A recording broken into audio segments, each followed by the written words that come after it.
Assalamualaikum warahmatullahi wabarakatuh. Perkenalkan, saya Novita Rahmadona dengan NIM 2201071013 dengan nomor absen 6 dari kelas 2A D3 Akuntansi. Baiklah, di sini kita akan melanjutkan pembahasan materi terkait mata kuliah akuntansi perbankan. Di sini kita akan membahas dua materi, yaitu yang pertama Safe Deposit Box dan yang kedua ada Letter of Credit. Pertama-tama kita akan membahas mengenai Safe Deposit Box. Pengertian dari Safe Deposit Box itu sendiri ada menurut beberapa ahli. Nah, menurut Kashmir, Safe Deposit Box atau SDB merupakan jasa-jasa bank yang diberikan kepada nasabah. Sedangkan menurut Afizawati, Safe Deposit Box atau dikenal juga dengan istilah Safe Locket Jasa pelayanan ini memberikan layanan berupa penyewaan box atau kotak pengamanan tempat penyimpanan surat-surat berharga atau barang-barang berharga milik nasabah. Menurut Hasibuan, Safe Deposit Box atau pelayanan simpanan aman adalah sarana penyimpanan barang-barang berharga berupa box atau kotak-kotak kecil yang didesain dengan sedemikian rupa dan setiap box memiliki kunci yang istimewa, tahan api, serta disimpan dalam ruangan yang kuat sehingga sulit untuk dicuri oleh orang lain.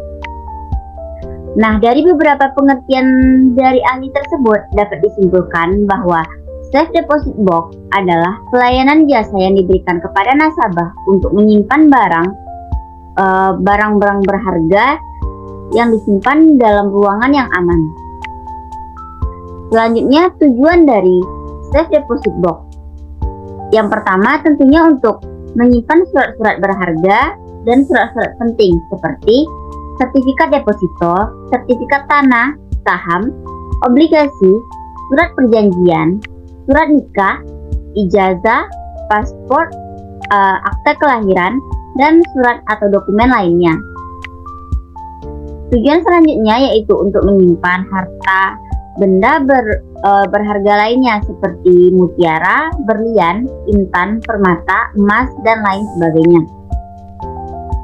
Tujuan lainnya untuk menjaga keamanan barang yang disimpan dan untuk memberikan rasa aman bagi penggunanya. Selanjutnya, kita masuk pada fungsi Safe Deposit Box. Nah, fungsi pertama dari Safe Deposit Box yaitu untuk menjamin kerahasiaan barang-barang yang disimpan, karena pihak bank tidak perlu tahu isi dari Safe Deposit Box selama tidak melanggar aturan yang telah ditentukan sebelumnya. Fungsi yang selanjutnya yaitu untuk menjamin keamanan dokumen nasabah. Hal ini disebabkan peralatan keamanannya sangat canggih. Safe Deposit Box terbuat dari baja tahan api. Terdapat 2 buah anak kunci di mana Safe Deposit Box hanya dapat dibuka dengan kedua kunci tersebut, yang mana masing-masing kunci dipegang oleh bank dan nasabah, serta tidak dapat dibuka oleh salah satu pihaknya, apakah nasabah, pemegang kunci deposit box maupun bank. Jadi, saat ingin membuka deposit box tersebut, harus ada nasabah dan pihak bank itu langsung. Jadi, kedua belah pihak sudah harus ada saat membuka deposit box tersebut. Selanjutnya, mekanisme dalam Safe Deposit Box. Di sini kita akan membahas mengenai mekanisme terkait dengan prosedur pembukaan deposit box tersebut, mekanisme pengamanannya, dan biaya-biaya untuk menyewanya. Pertama, prosedur untuk pembukaan Safe Deposit Box. Pertama, calon nasabah Safe Deposit Box harus mengajukan permohonan kepada bank. Kedua, calon nasabah atau pengontrak harus menandatangani surat perjanjian dan spesimen.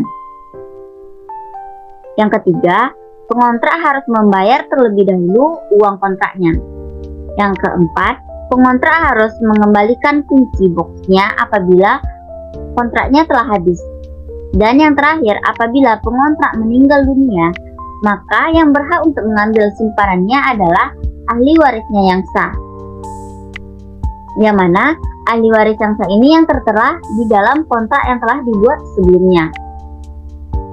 Selanjutnya, mekanisme dalam pengamanan safe deposit box. Yang pertama, pengontrak safe deposit box harus dilakukan secara selektif. Yang kedua, perjanjian kontrak safe deposit box harus jelas dan mengikat. Yang ketiga, penyimpanan dan pengembalian barang yang disimpan harus dalam ruangan safe deposit box. Yang keempat, safe deposit box dan ruangannya harus didesain sedemikian rupa sehingga kuat dan aman, biasanya aman dari kebakaran atau api. Yang kelima, master key dan kunci box yang dibuat itu harus baik dan sulit untuk dipalsukan.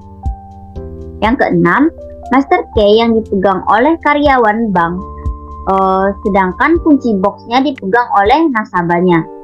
Yang ketujuh, ruangan safe deposit box hanya dapat dimasuki oleh petugas bank dan para nasabahnya tersebut. Dan yang terakhir, master key harus disimpan dengan baik di kantor bank yang bersangkutan. Selanjutnya, biaya-biaya untuk penyewaan safe deposit box tersendiri. Ada biaya sewa yang besarnya tergantung ukuran box yang diinginkan, serta tergantung juga pada jangka waktu sewanya. Biasanya, sewa dibayarkan per tahun untuk safe deposit box tersebut. Nah, setoran jaminan. Nah, ini merupakan biaya pengganti apabila kunci yang dipegang oleh nasabah hilang dan box harus dibongkar. Akan tetapi, jika tidak terjadi masalah, maka apabila safe deposit box tidak diperpanjang, setoran jaminan dapat diambil kembali.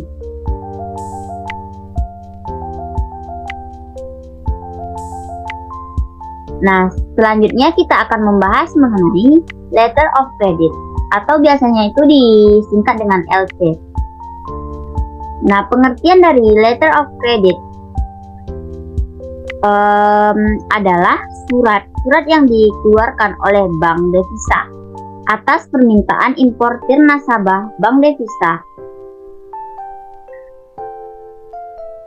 Nah, letter of credit ini ditujukan kepada para eksportir di luar negeri yang menjadi relasi dari importir tersebut. Isi surat ini menyatakan bahwa eksportir penerima LC diberikan hak oleh importir untuk menarik wesel atas bank pembuka untuk jumlah yang disebutkan di dalam surat tersebut. Nah, letter of credit ini disingkat dengan LC, dalam bahasa Indonesia disebut juga dengan surat kredit berdokumen. Selanjutnya kita bahas mengenai jenis-jenis letter of credit. Yang pertama ada transferable letter of credit. Ini merupakan surat yang dapat dipindah tangankan kepada pihak lain baik secara sebagian maupun secara keseluruhan dari nilai letter of creditnya. Namun, pemindahan hanya boleh dilakukan satu kali saja. Jenis yang kedua yaitu bank-to-bank letter of credit. Letter of credit ini dibuka atas dasar pembukaan suatu letter of credit dengan jaminan letter of credit atau master letter of credit. Jenis yang ketiga yaitu trade calls letter of credit. Nah, ini merupakan letter of credit yang memberikan kewenangan bagi negosiasi bank untuk melakukan pembayaran di muka dengan jumlah sebagian atau keseluruhan pada ekspor sebelum penyerahan dokumen. Jenis yang keempat yaitu revolving letter of credit, yaitu suatu letter of credit yang dapat dipergunakan beberapa kali atau berulang-ulang secara otomatis sesuai dengan jadwal yang ditentukan dalam jangka waktu tertentu selama berlakunya letter of credit tersebut. Nah, jenis yang terakhir yaitu standby letter of credit, yaitu surat letter of credit yang menjamin bahwa bank pembuka letter of credit akan melaksanakan pembayaran jika terjadi prestasi atau pelanggaran oleh aplikan. Standby letter of credit baru dapat direalisasikan apabila transaksi tersebut tidak terpenuhi. Nah, selanjutnya kita akan membahas mengenai dokumen letter of credit. Yang pertama yaitu bill of landing atau airway bill. Ini adalah tanda bukti bahwa barang telah diberangkatkan dari negara asal.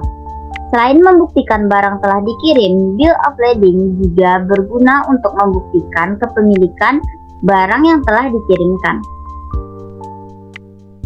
Dokumen yang kedua yaitu faktur tagihan. Faktur ini berisi nama dan juga harga barang yang dikirim oleh eksportir. Dokumen ini juga dapat dipakai sebagai bukti transaksi yang sah. Dokumen yang ketiga yaitu asuransi. Nah, barang yang dikirimkan ke luar negeri harus diasuransikan.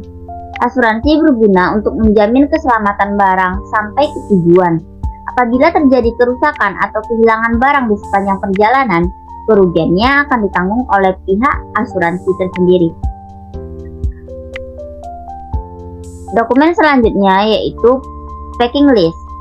Dokumen ini biasanya diterbitkan untuk pengiriman barang dalam jumlah besar. Seperti namanya, packing list memuat nama atau list dari barang apa saja yang termasuk dalam sebuah kontainer ketika akan dikirimkan. Dokumen yang terakhir yaitu sertifikat or inspection. Sebelum diberangkatkan ke luar negeri, barang harus melewati bagian pemeriksaan terlebih dahulu. Apabila lolos, pengirim akan menerima dokumen berupa Certificate of Inspection. Terakhir, kita akan membahas mengenai mekanisme Letter of Credit. Prosedur dasar Letter of Credit terdiri dari tahap pertukaran dokumen kepemilikan barang dengan uang tunai atau kontrak janji pembayaran. Nah, terdapat 4 langkah dalam prosedur dasar tersebut. Yang pertama yaitu issuance atau penerbitan letter of credit. Nah, ini menerangkan proses ketika importir mengajukan permintaan dan membuka letter of credit pada issuing bank serta penerbitan pemberitahuan resmi bank kepada eksportir melalui advising bank. Yang kedua yaitu amendment atau perubahan dari letter of credit.